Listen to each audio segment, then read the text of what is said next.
अदम एतमाद की तहरीक पेश न करने पर कौमी असम्बली हॉल में धरने की धमकी। देखेंगे हुकूमत OIC का इजलास कैसे कराती है। शहबाज शरीफ और बिलावल भुट्टो की वार्निंग।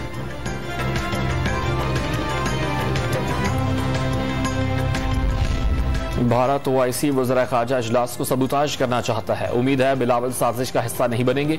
वज़ीर ख़ारजा शाह महमूद कुरैशी को उम्मीद, रोक सको तो रोक लो, OIC इजलास होकर रहेगा। वफाकी वजीर असद उमर का रद्द अमल। बिल्ली थैले से बाहर आ गई।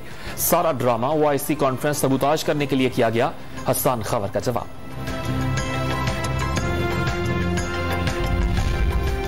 ज़मीर फरोशी पर कौम का गुस्सा। मुनहरिफ अरकान कौमी असम्बली वापस आ जाएंगे। वज़ीर आज़म इमरान खान कई खिलाड़ियों को शक का फायदा देने को तैयार। बरतानिया में कोई फ्लोर क्रॉसिंग की जुर्रत नहीं कर सकता।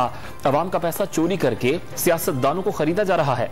खिलाड़ियों को तसादुम के बजाय पुरअमन एहतजाज का मशवरा।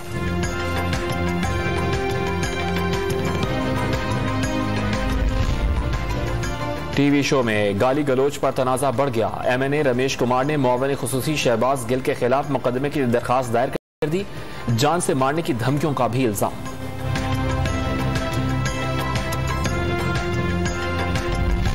कौमी बचत स्कीम्स की शरह मुनाफा में इजाफा। डिफेंस सेविंग सर्टिफिकेट का शरह मुनाफा 10.32% से बढ़कर 10.92%, जबकि पेंशनर्स, बहबूद, शोहदा सेविंग सर्टिफिकेट्स का शरह मुनाफा 12.24 से बढ़ाकर 12.72% कर दिया गया।